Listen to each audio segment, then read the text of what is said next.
Hi, my name's Sherry Wilson, and I have somewhat of a longer video to make than I've made in the past. I apologize for that, but I have 5 things that I wanted to share. About 3 or 4 months ago, I had a dream that there was a wedding, and it felt like it was a wedding in heaven. It had to have been. I wanted to sing in the choir. The groom was getting ready.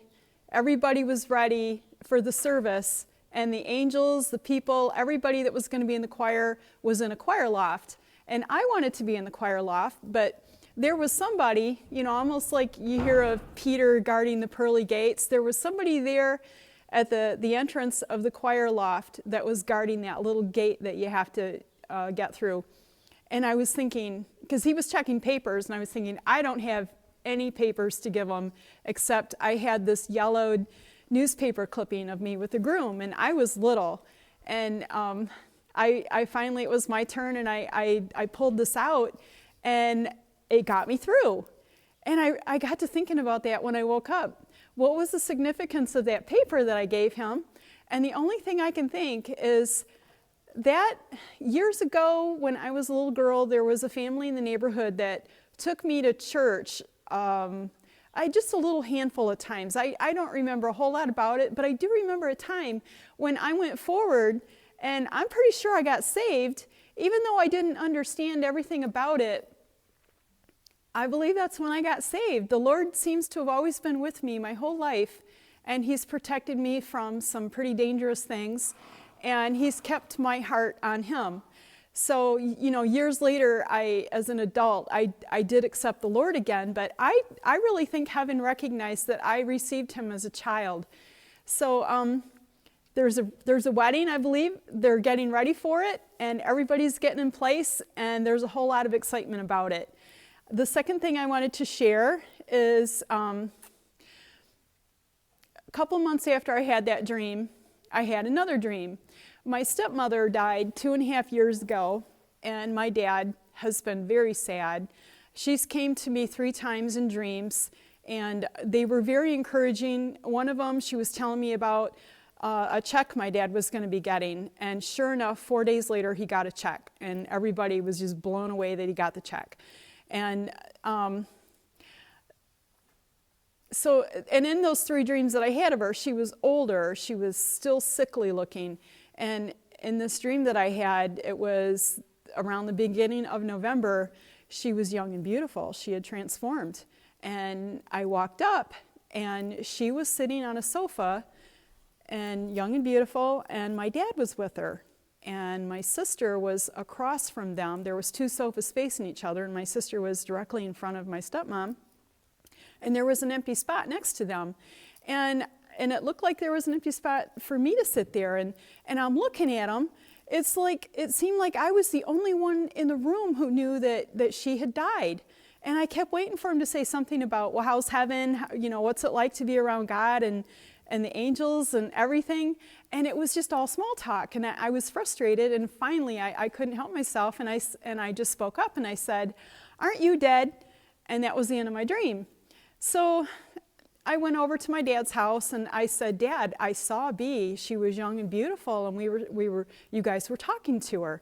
Well, lo and behold, and I don't want to say this like it doesn't upset me, because I've been through a lot, and it's been a while since I've had to do some healing, because I'll tell you what, a couple of weeks after I told my dad about that dream, my dad passed away. He passed away very unexpectedly, and I'm okay. I'm really okay. Just the suddenness of it and everything it's still raw, but it really is okay. I was excited to tell him about Bee. He's always glad to hear, any little thing he can about me.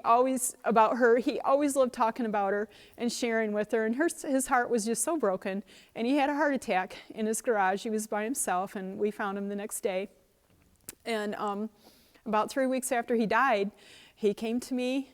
I dreamed about him. He was young, and he was laughing. He was in front of a coffin, and he was just laughing hysterically. And I was I was still traumatized. I was upset that he's laughing, and it kind of made me angry. But thinking about it, I realized that's probably the only thing he could do to show me how just intensely joyful and happy he is about all that. And a couple weeks after that, I dreamed about him again, and he was arguing with me because I said, "Dad, you died. We found you in the garage." And he's like, "No." He was trying to explain to me he didn't experience death like what we would experience death. He was just 1 minute he was there and just boom, he was gone. So he didn't experience death the way we would think that you would experience death. And that was a great comfort to my sister because she worried that he was suffering and he was alone and he died alone in his garage, but he wasn't. He was very adamant that he did not die, that he was just taken. And I'm very thankful that he was baptized last summer, and we spent the whole day. We had 40-some people get baptized at my friend's pond, and it was one of the top 10 events of my life. It was just so beautiful, and I knew that when somebody gets to be 79 years old, they don't have a whole lot of time, and so I just remembered making that a special memory that was just burned into my hard drive in my brain. Okay, let's see, I made notes. Okay, my fifth point was I had said something in the comment section earlier in one of my other dreams, one of my other videos. Someone asked me to share what kind of things that my brother has seen. And one thing, my brother doesn't always say he had a dream. He says, "I was shown something." I think my brother is gifted. He's like a seer, and maybe to some extent I am, but mine is so random and it doesn't happen very often. It's very seldom, and I even make it a point not to watch a lot of TV or listen to a lot of things because I want to make sure I'm hearing from the Lord, that it isn't something that has just kind of bled into my brain from movies or news I've been exposed to.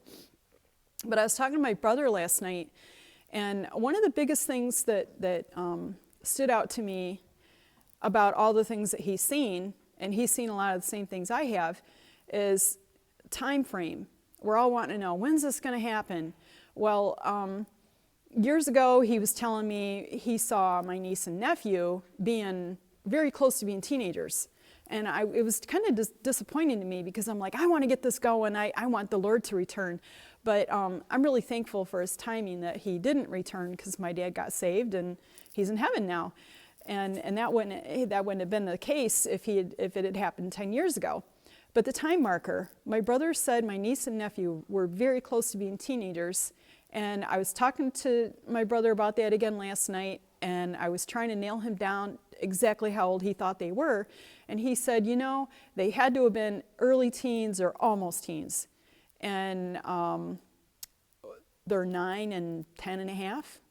So that's the only time frame that I have. Not that we're supposed to look for any kind of time or dates, but anyway, I want to wrap this up with encouragement. It's taken me a couple months to get over the rawness of my dad dying, but he is so happy. That is one thing that he stressed to me so much, with his smiling and his laughing. And he came to another brother of mine, and he was in an old coat he used to wear, and I found a picture of him wearing it. And he was when he came to my brother, he didn't say anything, but he was smiling, just the biggest smile. And I just want to encourage everybody, there's a lot of things that could make us fearful and that could steal our joy, but heaven, it's just so close. It is so close. We don't know when we're gonna go there. We don't, to me, I think my dad experienced his own rapture, because he was so adamant that he did not die, that he just, bam, he was gone. So death has no sting. It hurts us, but the idea that you can't call somebody, talk to them again, that's really hard.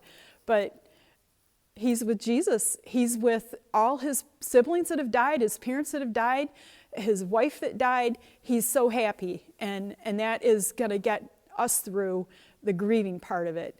So death has no sting. And whatever the future holds, even if it's, the worst thing you can imagine, it's so short. It's so short. It won't last long. And I just want to encourage you to make the Lord your resting place and to put all your hope in him. And if I have any more dreams, I'll share them, but goodbye for now.